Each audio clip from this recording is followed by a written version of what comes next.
رمضان اور قرآن، ارشاد باری تعالیٰ ہے شہر رمضان الذي انزل فيه القرآن هدى للناس وبينات من الهدى والفرقان، سورۃ بقرہ نمبر 185۔ قرآن مجید کے خوبصورت الفاظ اور بہترین انداز بیان پر غور و فکر کے بعض مثالیں بیان کرتے ہیں۔ آج کی نشست میں قرآن مجید کے خوبصورت قصوں کے تعلق سے کچھ مختصر باتیں کرتے ہیں۔ ارشاد باری تعالیٰ ہے فَاقْصُصِ الْقَصَصَ لَعَلَّهُمْ يَتَفَكَّرُونَ، سورۃ الاعراف آیت نمبر 176 اللہ تعالیٰ کا ارشاد ہے اے پیارے پیغمبر صلی اللہ علیہ وسلم ان کو قصے سناتے رہیں شاید کہ یہ کچھ غور و فکر کریں۔ قرآن مجید کے قصوں میں غور و فکر کرنے کا موضوع بہت ہی لمبا اور طویل ہے اور بہت ہی اہمیت کا حامل ہے۔ اس وقت صرف دو مختصر باتیں کرتے ہیں۔ نمبر ایک، اللہ تعالیٰ نے قرآن مجید میں یہ قصے کیوں بیان کیے ہیں، ان قصوں میں ہمارے لیے کیا فائدے ہیں۔ نمبر دو، قرآن مجید کے بعض قصے بار بار بیان ہوئے ہیں اور بعض قصے صرف ایک مرتبہ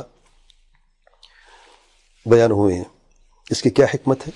مثلا تمام انبیاء علیہ السلام کے قصے بار بار بیان ہوئے ہیں، سوائے یوسف علیہ السلام کے قصے کے صرف ایک مرتبہ ایک ہی صورت میں ایک ہی جگہ پر بیان ہوا ہے۔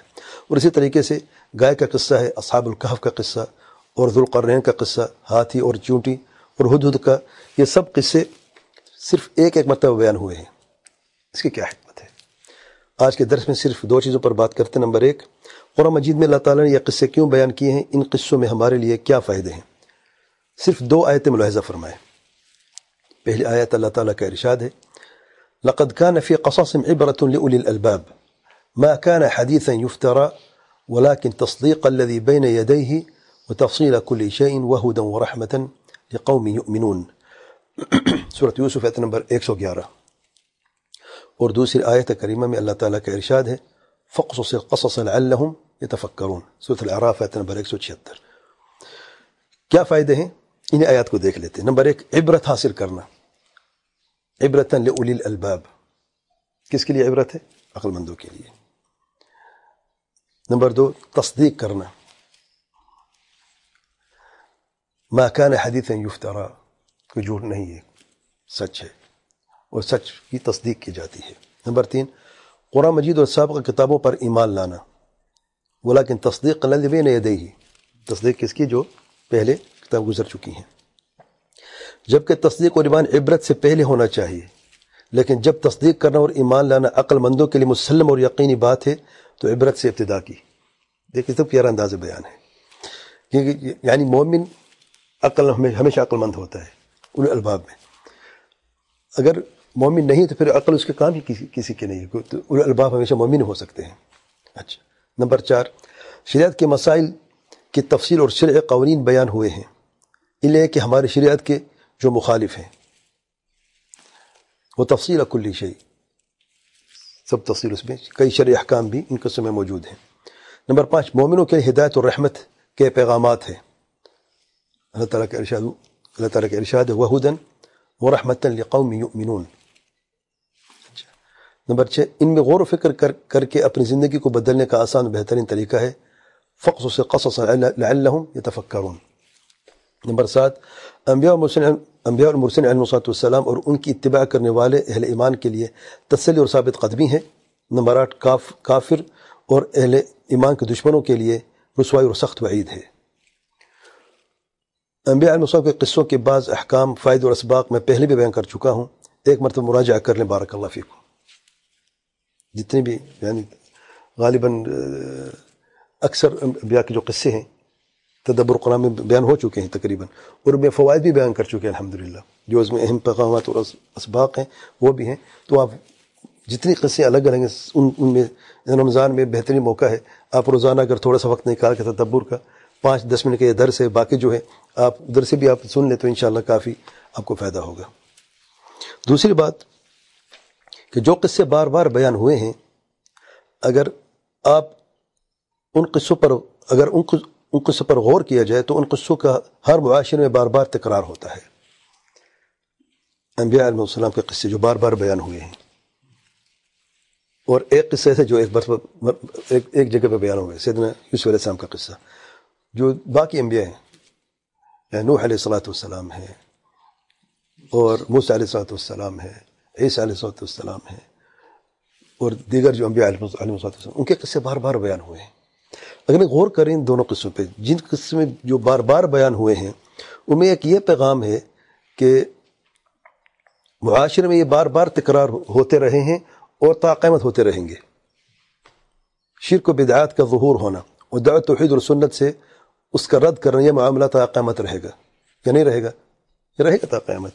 اسی لیے مناسب یہی تھا کہ انبیاء علیہ السلام کے قصے بار بار بیان کیے جائیں تاکہ اس حقیقت سے سب خبردار ہو جائیں اور خصوصی توجہ کا مرکز بنے رہیں، کیونکہ ہمیشہ کی کامیابی اور ناکامی اسی حقیقت سے جڑی ہوئی ہے، اس لیے بار بار قصے آئے ہیں. اور جو قصے صرف ایک مرتبہ بیان ہوئے ہیں وہ وقتی طور پر صرف ایک ہی مرتبہ واقع ہوئے ہیں، اور مناسب یہی تھا کہ وہ ایک ہی جگہ پہ یا ایک ہی مرتبہ بیان کیے جائیں اور ان سے عبرت حاصل کی جائے. یہاں تک کہ یوسف علیہ السلام کا قصہ بھی صرف ایک ہی گھرانے کی داستان ہے جو اس وقت تھا اور ختم ہو گیا. اس سے عبرت حاصل کرنا ہمیشہ کے لیے ہے، لیکن اسی قصے کو دوبارہ اسی طریقے سے کسی اور گھرانے معاشرے میں دوبارہ ہونے کا کتنا چانس ہے؟ سبحان اللہ. یہ اللہ تعالیٰ کی حکمت و قرآن مجید کی عظمت کی ایک جھلک. واللہ اعلی و اعلم. اللہ تعالیٰ ہم سب پہ رحم فرمائے. اور باقی جو حدود کا قصہ ہے ایک مرتبہ ہو کہ نہیں؟ اصحاب الکہف کا قصہ دیکھیں، ایک جگہ معاشرے میں تھا، ایک مرتبہ ہو کہ نہیں؟ چوٹی کا قصہ دیکھ لیں، اصحاب الفیل کا قصہ دیکھ لیں، البقرہ کا قصہ دیکھ لیں، گائے کا قصہ جو ہے ایک مرتبہ ہوا. لیکن ان قصوں میں اگر ایک ایک آپ پیغام بھی لے لیں، وہ اصل بات یہ ہے. البقرہ کے قصے ہمارے لیے کیا پیغام ہے؟ کہ دین میں شدت کی کوئی گنجائش نہیں ہے، انتہا پسند کی کوئی گنجائش نہیں ہے، سختی کی کوئی گنجائش نہیں ہے.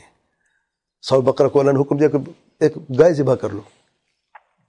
جب سختی سے کام لیا تو اللہ مزید سختی کرنے، سختی ہوتی گئی یہاں تک کہ بالکل پھر عاجز ہو گئے اور سب سے مہنگی گائےوں کو خریدنی پڑی، پھر ان کو ذبح کیا.